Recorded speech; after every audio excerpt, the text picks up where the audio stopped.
வல்லரசு உள்ளிட்ட விஜயகாந்தின் பல் திரைப்படங்களில் நடித்த நடிகை தேவயானி நம்மோடு இணைந்திருக்கிறார். அவரிடம் விஜயகாந்த் தொடர்பான நினைவுகளை பகிர்ந்து கொள்ளலாம்.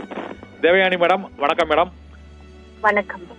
மறைந்த விஜயகாந்தோடு வல்லரசு உள்ளிட்ட திரைப்படங்களில் நீங்கள் நடித்திருக்கிறீர்கள். அந்த திரைப்படங்களில் உங்களுக்கு அவரோடு ஏற்பட்ட பல்வேறு விதமான அந்த நினைவுகளை நீங்கள் இந்த துயரமான நேரத்தில் எங்களோடு பகிர்ந்து கொள்ளலாம் மேடம்.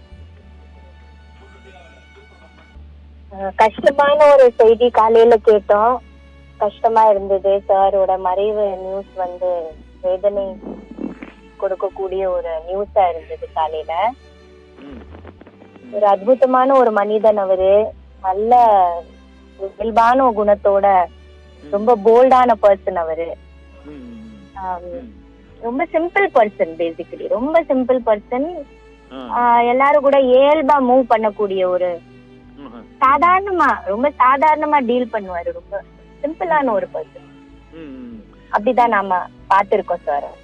சரி, இந்த வல்லரசு படத்துல நடிக்கும் போது அது உங்களுக்கு அவரு அந்த ஒரு மூத்த நடிகரா அவரு இருந்து எப்படி அவரு உங்க கூட பழகினது மற்றும் அந்த நடித்த நினைவுகளை கொஞ்சம் சொல்லுங்க மேடம். ஆமா, அவரு ரொம்ப சீனியரான ஒரு ஆர்டிஸ்ட். நானு அப்பதான் அவர் கூட ஃபர்ஸ்ட் படம் பண்றேன். எனக்கு நிறைய ரெஸ்பெக்ட் சார் மேல.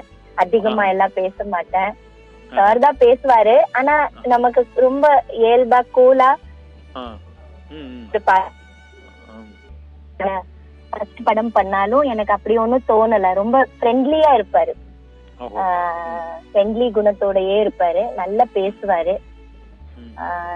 ரொம்ப டைமிங் சென்ஸ் ரொம்ப கீப் அப் பண்ணுவார். சார் தான் ஃபர்ஸ்ட் லொகேஷன்ல வருவாரு. வித் மேக்கப் அண்ட் காஸ்டியூம் அவர் தான் ஃபர்ஸ்டா இருப்பாரு லொகேஷன்ல. அதே மாதிரி அவரோட சொந்த படம் இருக்கிறதுனால ரொம்ப கேர் பண்ணாரு. யாருக்கும் எந்த நம்ம ஆஸ் அன் ஆர்டிஸ்ட் நமக்கு என்னென்ன வேணுமோ எல்லாமே அவரே பார்த்து ரெடி பண்ணி அவுட்டோர் ஷூட்டிங்ஸ்ல எல்லாம் நமக்கு ரொம்ப கம்ஃபர்டபுளா எப்படி வைக்கணும், எந்த ஹோட்டல்ஸ் எல்லாம் கரெக்டா வச்சுக்கணும், எப்படி நமக்கு என்னென்ன வேணுமோ ரொம்ப கம்ஃபர்டபுளா நமக்கு ஃபீல் பண்ணி வச்சாரு. அந்த படத்துலயும் சரி, அவரோட ஓன் சன்னோட ஃபர்ஸ்ட் படம் சகாப்தம்ங்கிற ஒரு பிலிம்ல கூட நான் பண்ணேன். அந்த பிலிம்லயும் சரி, ரெண்டு பிலிம்லயும் அவரோட ஓன் பிலிம்ஸ் தான். அதுல ரொம்ப கம்ஃபர்டபுளா ஆர்டிஸ்ட்க்கு வச்சிடுவாரு அவரு.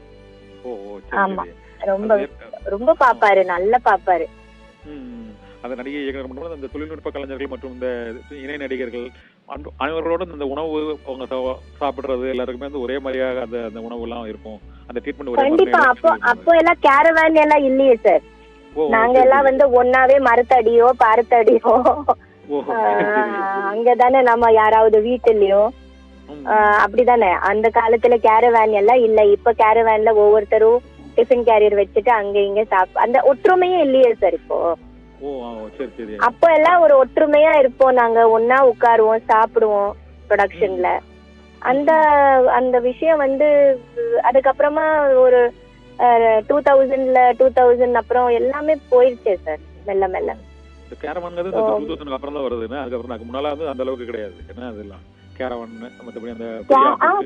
ஆமா, இல்லையே. நம்ம வல்லரசு எல்லாம் பண்ணும்போது, சூரியவம்சம் பண்ணும்போது அந்த டைம்ல எதுவுமே இல்லையே சார்.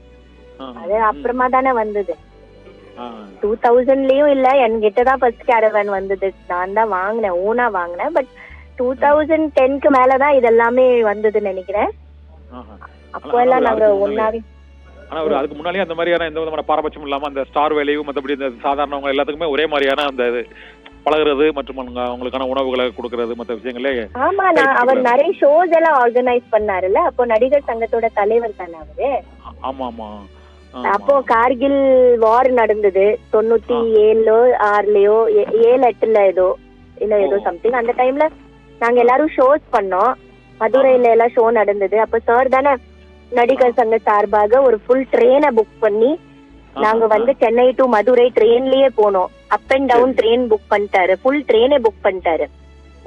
எல்லாம் நாங்க எல்லா ஆர்டிஸ்ட் ஒன்னா ட்ரெயின்ல போய் மதுரையில இறங்கி அங்க எல்லா ஹோட்டல்ஸ் எல்லாம் புக் பண்ணிருந்தாங்க. எங்களுக்கு ரொம்ப நல்ல ட்ரீட்மெண்ட் கொடுத்து நாங்க செமையான ஒரு ஷோ எல்லாம் டான்ஸ், நான் ஒரு டான்ஸ் பண்ணேன். இந்த மாதிரி கலா மாஸ்டர், பிருந்தா மாஸ்டர் தான் அது ஃபுல்லா கோஆர்டினேட் பண்ணியிருந்தாங்க.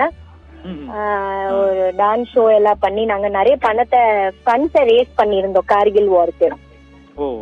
சரி அதே சரி மாதிரி தயாரிப்பாளர் சங்கத்தோட இணைந்து நாங்க வந்து சிங்கப்பூர் மலேசியால ஷோ பண்ணியிருந்தோம். ஆமா, அப்புறம் லண்டன் துபாய்லயும் ஷோ நடந்தது. இது எல்லாத்துக்கும் காரணம் அவர் வந்து ஒரு தலைவரா இருக்கிறதுனாலதான். அப்போ ஆமா அந்த நடிகர் சங்கத்துல அவர் இருக்கிறதுனாலதான் எல்லாரையும் ஒன்னா சேர்க்கக்கூடிய ஒரு இது திறமை இருந்தது அவருக்குள்ள. ஏன்னா எல்லா ஆர்டிஸ்டும் ஒரே இடத்துல கொண்டு வருது பெரிய விஷயம் இல்லையா? ஒரு அன்பா உண்மையா இருந்தா எல்லாரும் வருவாங்க.